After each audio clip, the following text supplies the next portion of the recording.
हाँ, तो last class कहाँ तक पढ़े थे हम लोग? टाइप कास्टिंग, यही पढ़ रहे थे ना। क्या होता है टाइप कास्टिंग? Conversion, converting. हाँ, कन्वर्जन होता है एक डेटा टाइप को दूसरे डेटा टाइप में कन्वर्ट करना। क्या कहलाता है? Type casting. टाइप कास्टिंग, जिसमें हम लोग दो तरह का देखे थे। कौन कौन सा? प्रिमिटिव और नॉन प्रिमिटिव देखे थे कि नहीं? तो प्रिमिटिव और नॉन प्रिमिटिव में ये बताइए, प्रिमिटिव और नॉन प्रिमिटिव भी दो तरह का होता है? दोनों होता है कि नहीं? प्रिमिटिव में कौन कौन सा होता है? वाइडनिंग और नैरोइंग। जो प्रिमिटिव में है, यानी जो प्रिमिटिव डेटा टाइप्स पे काम करेगा, यानी प्रिमिटिव डेटा पे काम करेगा। प्रिमिटिव डेटा टाइप्स पढ़े थे, बाइट, शॉर्ट, इंट, 8 तरह का पढ़े थे कि नहीं? तो जो इंट को फ्लॉट में कन्वर्ट करेगा वो, यानी प्रिमिटिव को एक से दूसरे में कन्वर्ट करेगा, वही कहलाएगा प्रिमिटिव टाइप कास्टिंग। और नॉन प्रिमिटिव टाइप कास्टिंग भी दो तरह का है, अपकास्टिंग और डाउन कास्टिंग, जो हम लोग को इनहेरिटेंस में पढ़ना है। जब हम लोग आगे इनहेरिटेंस पढ़ेंगे उसमें पढ़ना है अपकास्टिंग और डाउन कास्टिंग। तो प्रिमिटिव क्या होगा? अब यहां समझिए, प्रिमिटिव टाइप कास्टिंग जो पहला है वो क्या होता है वो समझिए। एक तरह का प्रिमिटिव डेटा, एक तरह का प्रिमिटिव डेटा, जैसे हम लिखे इंट ए एक इक्वल टू 5, ये एक तरह का प्रिमिटिव डेटा है कि नहीं है? तो इसको किसी में भी कन्वर्ट करना, या तो फिर फ्लॉट में या तो डबल में कर दीजिए। तो ये बताइए, ये दोनों जो है ए और बी, यानी इंट और फ्लॉट, दोनों प्रिमिटिव है कि नॉन प्रिमिटिव? प्रिमिटिव डेटा है ना, प्रिमिटिव डेटा टाइप्स है कि नहीं है? तो एक तरह का प्रिमिटिव डेटा दूसरे प्रिमिटिव डेटा में कन्वर्जन कहलाता है प्रिमिटिव टाइप कास्टिंग। क्या कहलाता है? प्रिमिटिव टाइप कास्टिंग, जिसमें पहला आता है नैरोइंग, यानी लोएस्ट से हाईएस्ट, लोएस्ट से हाईएस्ट। वाइडनिंग होता है कि नैरोइंग? लोएस्ट से हाईएस्ट वाइडनिंग, नैरोइंग नहीं। छोटा से बड़ा कन्वर्जन कहलाता है वाइडनिंग, और बड़ा से छोटा क्या कहलाता है? नैरोइंग। ठीक है, तो इसमें पहला हेडिंग बनाइए प्रिमिटिव टाइप कास्टिंग। डायग्राम तक लिखे थे ना, उसके आगे लिखिए primitive type casting. Primitive type casting, primitive type casting लिखिए। The process of converting, the process of converting, the process of converting one type of, the process of converting one type of primitive data, primitive data to, the process of converting one type of primitive data to another primitive, to another primitive, another primitive types, another primitive types is known as, is known as primitive type casting. Another type is known as primitive type casting. The process of converting one type of primitive data to another type of, another type of primitive data is known as primitive type casting. समझ आया? Primitive को ही primitive में convert करेंगे, but ये रहेगा, जैसे ये 8 तरह का प्रिमिटिव लिखाए थे ना, byte, short, int, long, float, double लिखाए थे कि नहीं, बुलियन, ये सब लिखाए थे ना। तो ये 8 जो है वो प्रिमिटिव है, तो एक से दूसरे में कन्वर्ट करना, जैसे इंट से यहाँ फ्लॉट कर रहे हैं तो ये प्रिमिटिव में ही आएगा। लेकिन अब ये इसमें भी दो टाइप है, पहला है वाइडनिंग और दूसरा क्या है? नैरोइंग। तो यहाँ पे अब हमको समझना ये है कि ये वाइडनिंग के अंदर आएगा कि नैरोइंग के अंदर। तो पहला हेडिंग इसके बाद बनाइए, हाँ, बुलियन भी प्रिमिटिव डेटा टाइप्स है, बट टाइप कास्टिंग उसमें पॉसिबल नहीं है, टाइप कास्टिंग उसमें पॉसिबल नहीं है। लेकिन 8 तरह का प्रिमिटिव डेटा टाइप्स है, बाइट, शॉर्ट, इंट, लॉन्ग 4 हुआ, फ्लॉट, डबल 6 हुआ, कैर और बुलियन, तो टोटल 8 हुआ। हाँ नहीं, उसमें प्रोग्राम लिखाएंगे, उसमें प्रोग्राम रहेगा। पहला हेडिंग बनाइए वाइडनिंग, पहला हेडिंग बनाइए वाइडनिंग।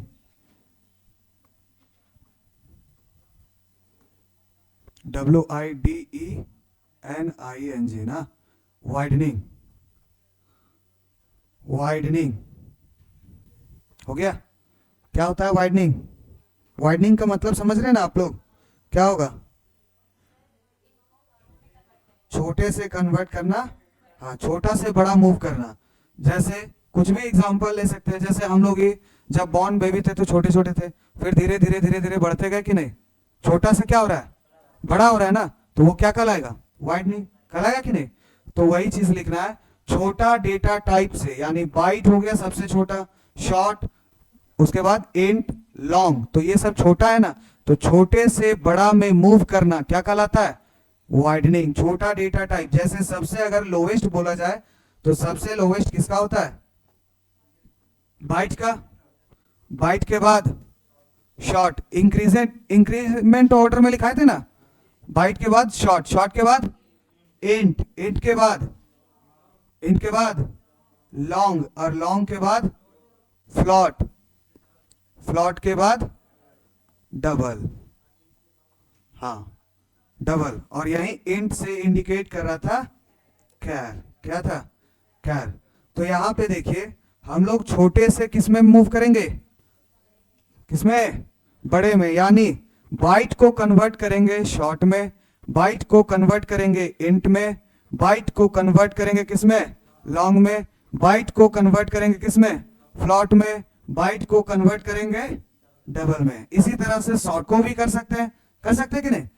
शॉर्ट को यहां, अब शॉर्ट को बाइट में करेंगे क्या, नहीं, वाइडनिंग में जब भी चलेगा छोटा से बड़ा में मूव करेंगे। अगर इंट बोला जाए तो इंट किस में हो सकता है, लॉन्ग में, इंट फ्लॉट में, और इंट डबल में, ये तीनों में हो सकता है ना। यानी lowest data type to highest data type क्या कहलाएगा, वाइडनिंग, क्या कहलाएगा, वाइडनिंग, समझ आया। और इसी का अपोजिट है narrowing, highest data type to lowest data type, ठीक है। अब यहां पे समझिए, हाँ कैर, कैर यहां पे देखिए जैसे शॉर्ट है ना, तो शॉर्ट के जैसा ही है, कैर से हम लोग इंट कन्वर्ट कर सकते हैं, कैर से लॉन्ग कर सकते हैं, कैर से फ्लॉट कर सकते हैं, कैर से डबल कर सकते हैं, ठीक है। यानी इंडिकेट कर रहा है, ये तो सिर्फ पता है ये नंबर लेता है, ये भी नंबर, ये भी नंबर, ये भी नंबर, बट ये कैरेक्टर लेता है ना, इसी वजह से यहाँ पे ये इंडिकेट करता है कि ये कैर जो है वो छोटा है इंट से, और ये इंट के जैसा ही ट्रीट किया जाता है, ठीक है। तो इसमें कुछ भी लिख रहे हैं तो एक नंबर के जैसा ही ट्रीट करेगा। तो आप कैर से इंट में कर सकते हैं, कैर से लॉन्ग, फ्लॉट, डबल सब में कर सकते हैं, ठीक है। तो यहाँ पे समझिए एक दो पॉइंट, वाइडनिंग प्रोसेस जो है वो कंप्यूटर कंपाइलर जो है वो ऑटोमेटिक करता है, क्या करता है, ऑटोमेटिक। क्यों, क्योंकि देखिए अगर मान लीजिए एक गिलास पानी लिए है तो उसको एक जग में कन्वर्ट करेंगे तो वहां पे पानी लॉस होने का चांसेस है क्या, डेटा लॉस होगा क्या, नहीं होगा। तो वहां पे ये जो वाइडनिंग जो है वो ऑटोमेटिक काम करता है, यानी यूजर जो है इसमें कोई काम नहीं करेगा। अगर आप इस तरह से लिख रहे हैं तो ये कंप्यूटर जो है, कंपाइलर जो है ऑटोमेटिक इसको कन्वर्ट कर देता है। तो ये कहलाता है ऑटो वाइडनिंग, क्या कहलाता है, ऑटो वाइडनिंग, ये ऑटोमेटिक काम करता है। लेकिन नैरोइंग जब कीजिएगा तो उसमें अब एक जग का पानी एक गिलास में कन्वर्ट करना चाहेंगे तो पॉसिबल है, डेटा लॉस होगा कि नहीं। ग्लास जैसे भरेगा पानी बाहर निकलना चालू हो जाएगा तो वहां पे डेटा लॉस होने का चांसेस है कि नहीं। तो वो ऑटोमेटिक नहीं करेगा, कंपाइलर जो है आपको वार्निंग देगा कि आप पहले ये जो है यहाँ पे may be a chance of data loss हो सकता है। तो आप क्या कीजिए, एक टाइपकास्ट ऑपरेटर का यूज कीजिए। किसका यूज, टाइपकास्ट ऑपरेटर का यूज करेंगे तब ये जाकर के काम करेगा। कौन, नैरोइंग, कौन, नैरोइंग, समझ आया। तो ये जो है वाइडनिंग जो है वो ऑटोमेटिक काम करता है, इसी वजह से इसको ऑटो वाइडनिंग बोलते हैं। और ये जो है इम्प्लिसिटली वर्क करता है। इम्प्लिसिटली वर्क मतलब समझ रहे हैं, कंपाइलर के द्वारा ऑटोमेटिक काम होता है, और एक्सप्लिसिटली मतलब यूजर के द्वारा उसको काम किया जाता है। इम्प्लिसिट मतलब समझे ऑटोमेटिक, और एक्सप्लिसिट मतलब यूजर के द्वारा, समझ आया। चलिए लिखिए, पहला हेडिंग बनाइए, पहला लिखेगा वाइडनिंग, डिफाइन कीजिए, the process of converting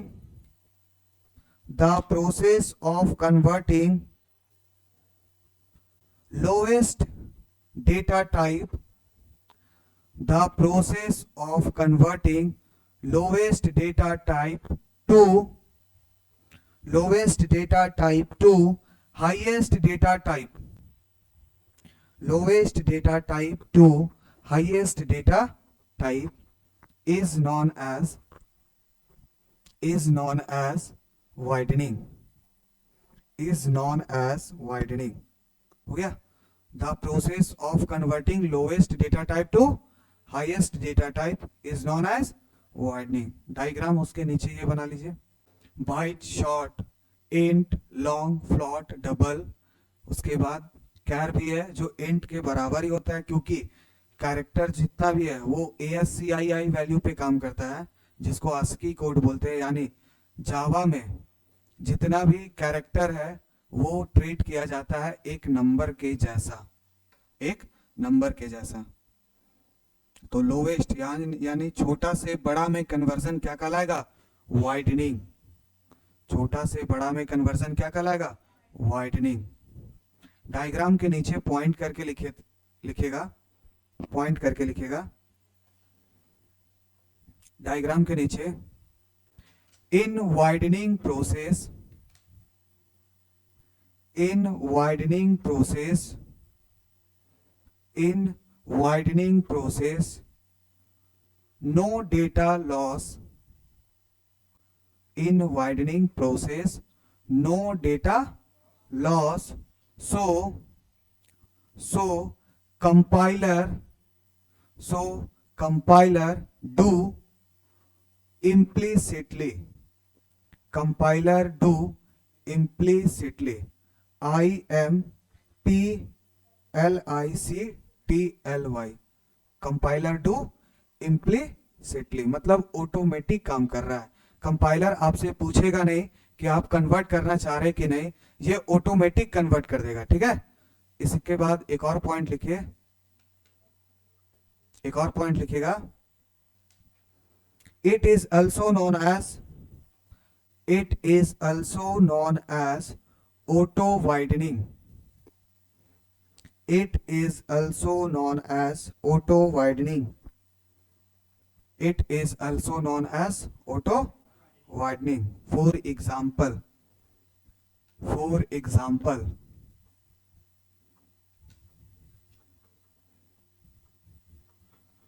for example,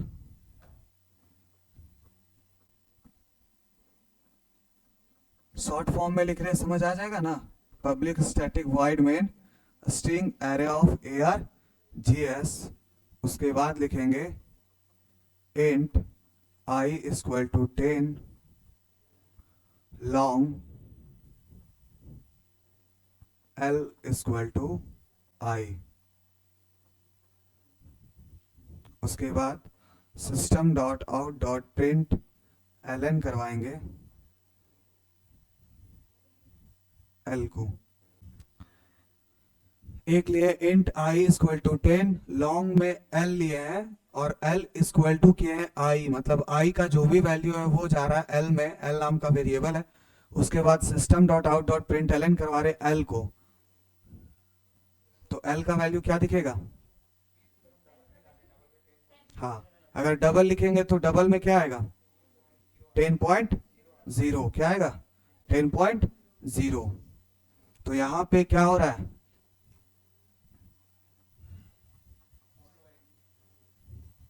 widening हो रहा है ना। किससे किस में कन्वर्ट कर रहे हैं? इंट से लॉन्ग में। ये ऑटोमेटिक काम करेगा, ऑटोमेटिक काम करेगा। ठीक है, इसको लिख लीजिए, वाइडनिंग इंट से कन्वर्ट कर रहे हैं लॉन्ग में। हो गया। चलिए क्वेश्चन लिखिए, write a program, write a program to short SHORT,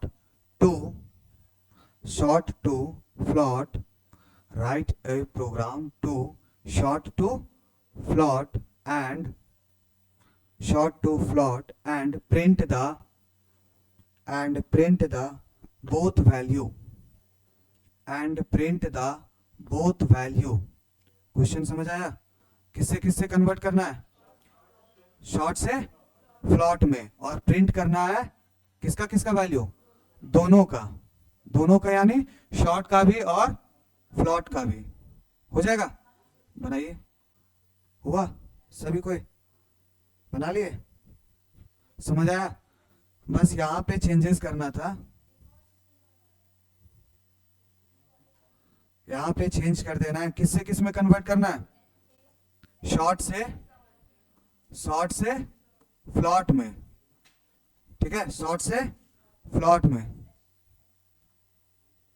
चलिए इसको भी हटा देते हैं। उसके बाद प्रिंट करना है किसको? दोनों वैल्यू को ना, तो यहाँ पे एक और लिखेंगे system dot out dot print L N, एल को किए हैं और एक आई होगा, तो आई में शॉर्ट का वैल्यू आ जाएगा, तो कितना आएगा? 10 आएगा यहाँ पे, और यहाँ पे कितना आएगा? 10.0, ये आएगा कि नहीं? 10.0, क्योंकि ये फ्लॉट में लिए हैं। किसमें? फ्लॉट में, तो पॉइंट में बाय डिफॉल्ट कर देगा। इसमें आपको कंपाइलर पूछेगा नहीं कि आप एक डेटा टाइप से कन्वर्ट करना चाह रहे हैं दूसरे में से, ठीक है? हाँ, उल्टा वाला में एरर बताएगा। आप प्रोग्राम रन करवाइएगा तो उसमें देखिएगा साफ साफ कंपाइल टाइम ही एरर शो करेगा। चलिए नेक्स्ट क्वेश्चन लिखिए, बुलियन टू इंट, बुलियन, हाँ तो वही उसमें क्वेश्चन लिखाएंगे ना, बुलियन टू इंट, डायरेक्ट भी लिख सकते हैं, या तो फिर लिखिए write a program to convert boolean to int, write a program to convert boolean to int, convert boolean to int. Class का नाम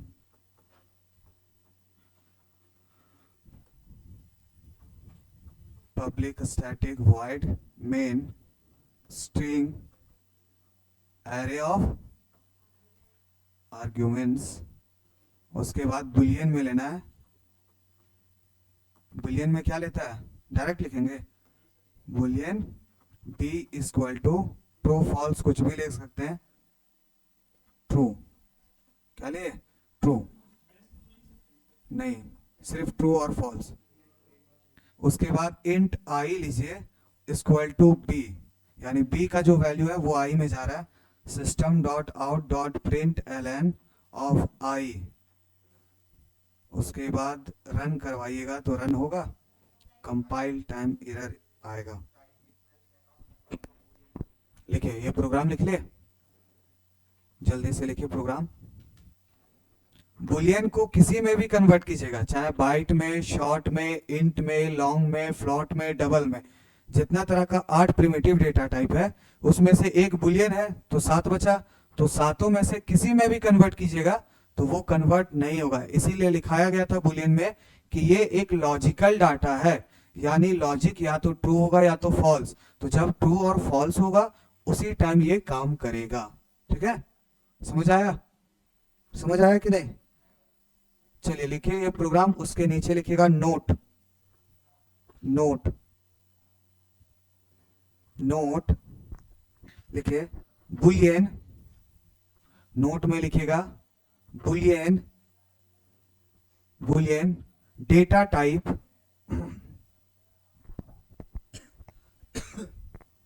बुलियन डेटा टाइप आर, हाँ, boolean data type are cannot be convert in any primitive data type, cannot be convert in any primitive data type। हो गया? Full stop हो गया सभी का? चलिए नेक्स्ट क्वेश्चन लिखिए, write a program to convert, write a program to convert int to double, int to double। Program हम लिख रहे हैं, आप लोग को आउटपुट बताना है कि रन करेगा कि नहीं। सो int to double,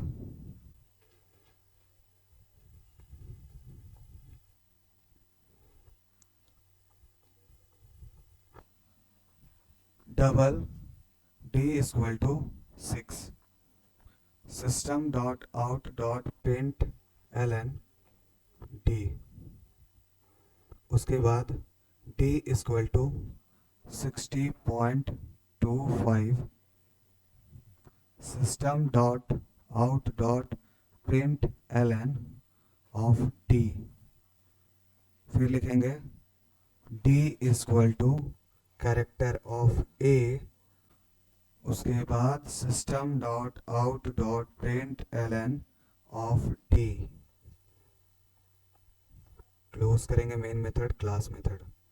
चलिए क्या लिखा है, कौन सा कन्वर्जन है, कन्वर्जन इंट से डबल, इंट से डबल। तो यहां क्या लिखे, डबल में डे इक्वल टू 6 कौन सा डेटा है, पॉइंट वाला कि बिना पॉइंट वाला, तो बिना पॉइंट वाला, तो यहां कौन सा डेटा आ गया, ऑटोमेटिक इंट आया, इसको कन्वर्ट किस में कर दिए, डबल में। आपको ये पता होना चाहिए कि बिना पॉइंट वाला number bite short int long में लिख सकते हैं और पॉइंट वाला नंबर ही फ्लॉट और डबल में लिखते हैं कि नहीं। तो ये बिना पॉइंट वाला नंबर है, तो कौन सा डेटा हुआ है, बाय डिफॉल्ट जाता है इंटीजर में, तो इंट से यहां डबल में कन्वर्ट कर दिए यहीं पे डायरेक्ट, ठीक है। उसके बाद system dot out dot print Elon of D करवाएं, तो डी का वैल्यू क्या शो करेगा, 6.0, ठीक है। उसके बाद नेक्स्ट लाइन में फिर d इक्वल टू क्या है, 60.25। ये पॉसिबल है, हाँ, चेंजेबल है, चेंज कर सकते हैं वैल्यू। तो यहां भी डबल, एक बार जब मेमोरी एलोकेट हुआ फर्स्ट टाइम, तो d का वैल्यू मेमोरी एलोकेट हुआ कितना हुआ, 6। तो ये लाइन प्रिंट हो, ये हो गया काम। नेक्स्ट लाइन में आया तो system dot out dot print Elon d, तो डी का वैल्यू यहाँ पे देखा कि डबल है, तो ये 6.0 प्रिंट कर दिया कि नहीं। नेक्स्ट लाइन जब आया एग्जीक्यूट किया तो d इक्वल टू 60.25, तो ये वैल्यू एक्सेप्ट करेगा इसमें, हाँ, तो प्रीवियस को हटा देगा, तो यहाँ पे क्या हो जाएगा, d का वैल्यू 60.25 हो जाएगा, रन करेगा। चलिए उसके बाद अगर लिखते हैं system dot out dot print Elon, तो d का वैल्यू क्या प्रिंट होना चाहिए, 60.25। उसके बाद a इक्वल टू लिख दिए, d इक्वल टू लिख दिए a, यानी d है उसमें क्या लिख दिया है a, तो ये एक्सेप्टेबल होगा, क्या होगा, ठीक है। अगर ये लिखे है तो system dot out dot print Elon लिखे d, तो d में क्या दिखेगा, हाँ, ये 60.25 a होगा, 65.0 क्यों आया वो समझिए, आस्की वैल्यू, हाँ, जावा में जितना भी कैरेक्टर लिखेंगे वो ट्रीट किया जाएगा किसके जैसा, नंबर के जैसा। बताया गया था कैरेक्टर जब बताए थे, तो कुछ भी लिखे यहाँ पे, अगर byte short int float double long किसी में भी कन्वर्ट करेंगे तो ये एक नंबर के जैसा हो जाएगा। तो अगर मान लीजिए जेड लिखते हैं कैपिटल या स्मॉल, तो जेड का जो आस्की वैल्यू होगा वो प्रिंट होगा, तो यहाँ पे आएगा जो भी वैल्यू है। ए का वैल्यू अगर यही स्मॉल ए रहता तो 97.0 आता, 0 क्यों आएगा, क्योंकि यहाँ पे क्या है, डबल, और डबल जो भी है अगर बिना पॉइंट वाला भी लिख रहे हैं आप, तो वो बाय डिफॉल्ट पॉइंट ऐड कर देता है, समझ आया। चलिए लिखिए और देखिए, तो रन करवाइए इसको। हम नैरोइंग नहीं कर रहे हैं, एक लोवेस्ट से हाईएस्ट नहीं कर सकते, ठीक है, बट हम यहाँ क्या कर रहे हैं, वैल्यू इनिशियलाइज कर रहे हैं। अगर मान लीजिए आपको जाना यहाँ से रांची, ठीक है, तो आप घर से खाना खा के निकले रांची के लिए, ठीक है, तो यहाँ ऐसा थोड़ी ना कि यहाँ से आप यहाँ से निकले तो यहाँ खाना खा के निकले। अगर बीच में आपको भूख लगेगा तो आप फिर से रिटर्न आइएगा जारी बात कि वहीं पे खाइएगा, वहीं खाइएगा ना, तो वहां से वैल्यू फिर ऐड होगा कि नहीं, कि आप वहां पे खाए थे, फिर अगर रांची पहुंच गए, वहां से रिटर्न आ रहे, तो फिर आपको भूख लगा तो वहीं से खाइएगा। तो वही इनिशियल वैल्यू होते जा रहा है कि इनिशियलाइज करते जा रहे हैं, वो इनिशियलाइज किए हैं। डबल में d इक्वल टू 6 लिखे हैं, मतलब चेंजेबल है। ऐसा नहीं है कि अगर मान लीजिए कोई भी वेरिएबल लिख दिए तो ऐसा नहीं है कि उसका वैल्यू कभी भी चेंज नहीं करेगा। उसका वैल्यू अगर आप चाहते हैं तो उसको चेंज कर सकते हैं आपके अकॉर्डिंग के हिसाब से। जैसे फर्स्ट टाइम में 6 लिखे क्योंकि हमको 6 का जरूरत था, उसके बाद हम लिख दिए 60.25 क्योंकि हमको उसका जरूरत है। तो एक वेरिएबल के अंदर आप वैल्यू को चेंज कर सकते हैं, वो चेंजेबल है। हाँ,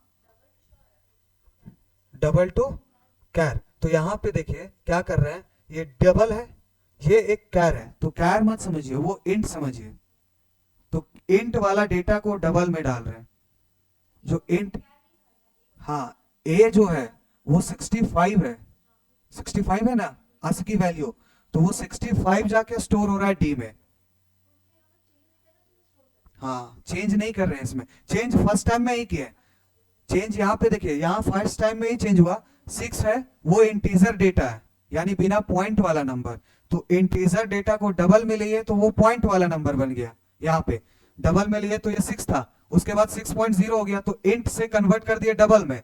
बस यहीं पे इंट टू डबल है। अगर यहाँ पे भी रहता तो हम लिखे हुए रहते ना डबल टू कैर, बट यहाँ पे ये काम नहीं हो रहा है। यहाँ पे क्या हो रहा है, एक से दूसरे में कन्वर्ट किया, उसके बाद डी का जो वैल्यू है ना, हमको लगा चेंज करने का मन किया या हमको इसका यूज हुआ तो हम इसको चेंज करते गए कि डी इक्वल टू, ये इनिशियलाइजेशन हो रहा है, समझ रहे हैं?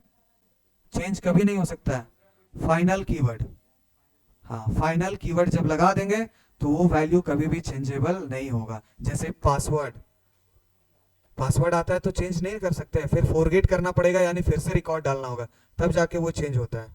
ये वाला प्रोग्राम लिखे आप लोग, लिखिए, रन करवाइए इसको, देखिए तो सेम आउटपुट आ रहा है। समझ आया ये प्रोग्राम? कंफ्यूजन नहीं है ना? यहाँ पे सिर्फ फर्स्ट जो वाला लाइन है उसी में कन्वर्ट कर रहे हैं इंट से डबल, यानी छोटा से बड़ा। ये इंट डेटा है, बिना पॉइंट वाला नंबर, तो इसको कन्वर्ट, इसको दे दिए डबल में, तो यहाँ डबल का वैल्यू हो गया 6.0, क्योंकि डबल जो है वो पॉइंट में कन्वर्ट कर देगा बाय डिफॉल्ट। तो यहाँ पे जब ये प्रिंट करें तो 6.0 प्रिंट किया। उसके बाद हम डी का जो वैल्यू है वो एक अलग वैल्यू दे दिए अपने मन से, 60.25। तो ये 60 इसमें स्टोर कितना हो गया, 60.25, तो वही प्रिंट कर दिया। यहाँ पे वाइडनिंग वगैरह काम नहीं हो रहा है, बस ये बता रहा है कि अगर एक बार वैल्यू इनिशियलाइज कर दिया है तो आप अपने अकॉर्डिंग चाहे तो उसको चेंज कर सकते हैं, यानी उसका जो वैल्यू है वो चेंजेबल है, आप चेंज किया जा सकता है उसका वैल्यू। ऐसा नहीं है कि एक बार जो लिख दिए वही फाइनल हो गया, आप उसको जब चाहे चेंज कर सकते हैं अपने अकॉर्डिंग के हिसाब से। ठीक है, हो गया रन? अगर यहाँ पे स्मॉल ए लिखेंगे तो 97.0 आएगा। समझ आया? चलिए इसके बाद नेक्स्ट लिखिएगा नैरोइंग। ये जो इनिशियलाइजेशन, यहाँ पे अगर आपको जरूरत पड़ा आप लास्ट लाइन में भी इनिशियलाइज कर दिया, ये चीज सिर्फ जावा में ही कर सकते हैं। सी और सी प्लस प्लस में भी ये चांस ऑफ एरर आएगा। सी में तो बिल्कुल नहीं कर सकते हैं, सी प्लस प्लस में भी नहीं किया जा सकता है। उसमें इनिशियलाइजेशन का जो काम है ना वो हमेशा टॉप में ही करते हैं कि नहीं? यहाँ पे देखिए, यहाँ पे इसको जरूरत पड़ा डी का तो हम यहाँ पे वैल्यू इनिशियलाइज कर दिए। हो सकता है 200 लाइन के बाद हमको कोई वैल्यू का जरूरत पड़े तो वहां पे हम लिख सकते हैं int a equal to 10, b equal to 10, कुछ भी लिख सकते हैं, यानी इनिशियलाइज कर सकते हैं। But Java C plus plus या सी में नहीं कर सकते। वहां जब भी आपको इनिशियलाइज करना होगा ना, टॉप ऑफ द प्रोग्राम, सबसे टॉप में ही करना होगा। एग्जाम्पल जैसे अगर समझिए, इंट a इक्वल टू 10, ठीक है, यहाँ पे लिखे। अब ये प्रोग्राम हम लिख दिए बहुत सारा, मतलब 200-300 लाइन लिख दिए। उसके बाद हमको याद पड़ा कि अरे हमको एक और वेरिएबल यूज करना था, b नाम का वेरिएबल यूज करना था, तो लिख दिए इंट b इक्वल टू 20। क्या लिख दिए? b equal to 20। तो ये चीज जावा में ही पॉसिबल है कि आपको जब रिक्वायरमेंट पड़ा आप कोई भी वैल्यू इनिशियलाइज कर लिए, बट सी और सी प्लस प्लस में नहीं इनिशियलाइज कर सकते। वहां जब भी इनिशियलाइज करना होगा तो ये जो लाइन लिखे है ये हमेशा टॉप ऑफ द प्रोग्राम रहेगा। जब CLR SCR लिखते हैं, क्लियर स्क्रीन, पढ़े कि नहीं? तो वहीं पे हमेशा आपको ऊपर में वॉइड मेन के बाद ही आपको सारा वैल्यू इनिशियलाइज करना होगा। नहीं, वो तो एडिंग टू वैल्यू में क्या कर रहे हैं आप? यहीं पे कर रहे होंगे ना। इनिशियलाइज करने का मतलब यहाँ समझिए, एक वेरिएबल में अलग अलग वैल्यू दिए हैं, यही कर रहे हैं कि नहीं? बट आप सोचिएगा कि यहाँ पे हम a इक्वल टू ही 20 करना चाहे तो वो पॉसिबल नहीं है। सेम वैल्यू में अलग वेरिएबल, देखिए सेम वेरिएबल रहा लेकिन वैल्यू अलग दे दिए तो ये पॉसिबल नहीं है। यहां समझिए, a इक्वल टू कितना लिए, ये हमेशा हम डिफाइन किए कि 10 हमको जरूरत पड़ा और इतना में 10 यूज किए। उसके बाद हमको लगा कि नहीं a का वैल्यू चेंज कर दे, तो a इक्वल टू कितना कर दिए? 20। तो इसके बाद हम सोचेंगे कि 20 करके यूज करना चाहे तो ये चीज सिर्फ जावा में ही पॉसिबल है, सी और सी प्लस प्लस में नहीं पॉसिबल है। एक वैल्यू को आप अलग अलग इनिशियलाइज नहीं कर सकते हैं। तो यहाँ पे एक बार डी डिफाइन कर दिया ना, डी जो है वो किस तरह का डेटा टाइप है, डबल, तो यहाँ भी डी डबल है, यहाँ भी डी डबल है। हाँ, तो यहाँ अगर सेम नाम का वेरिएबल रहेगा तो यहाँ इंट नहीं लिखना है, ये हम बता रहे हैं। हाँ नहीं, ये सी में नहीं होगा, वो कंपाइल नहीं, मतलब रन करवाएंगे तो वहां पे ही एरर आएगा, कुछ इलीगल स्टेटमेंट करके, जो उसको डिफाइन किया गया होगा कंपाइलर के अंदर वही एरर शो करेगा। समझ आया? कितना भी लाइन आप लिख सकते हैं इसमें, आप चाहे तो 1 लाइन 2 लाइन 3 लाइन के बाद भी इनिशियलाइज कर सकते हैं, 10 लाइन 20 लाइन 40 लाइन के बाद भी, 2 line 4 line 20 line 50 line 100 line, जैसे आपका रिक्वायरमेंट पड़ा आप एक ही वेरिएबल को अलग अलग वैल्यू देके काम कर सकते हैं। क्या होगा, जैसे आपको यहाँ पे लगा कि नहीं ए का वैल्यू चेंज कर दे, तो ए इक्वल टू 15 कर दिए, कितना कर दिए, तो इतना के ऊपर जो काम करेगा वो 10 तक काम करेगा, इतना के नीचे 15 में काम करेगा, और इतना के नीचे जो जाएगा वो 20 पे काम करेगा। एक ही वेरिएबल में अलग अलग वैल्यू पे काम कर लिए, लेकिन ये काम हम लोग सी और सी प्लस प्लस में नहीं कर सकते हैं, अलग अलग वैल्यू इनिशियलाइज नहीं कर सकते, ये सब फैसिलिटी जावा दिया है। ठीक है, समझ आया? समझ आया कि नहीं? ये प्रोग्राम में कंफ्यूजन नहीं है ना, समझ आ गया? हाँ हाँ, उसमें चेंज नहीं होगा, ये सब जो लिखे हैं इसके बाद वाला आपको एरर शो करेगा, रन ही नहीं करेगा प्रोग्राम, ये प्रोग्राम रन ही नहीं करेगा उसमें। हाँ, आप इतना लिखेंगे ये वाला लाइन तो बिल्कुल रन करेगा, जहां से ये वाला लाइन ऐड किया वहां से एरर शो कर देगा। समझ आया? रन हुआ सभी का? अब नेक्स्ट क्या हो गया, नेक्स्ट नैरोइंग ना, नेक्स्ट क्लास में पढ़ेंगे नैरोइंग। ठीक है।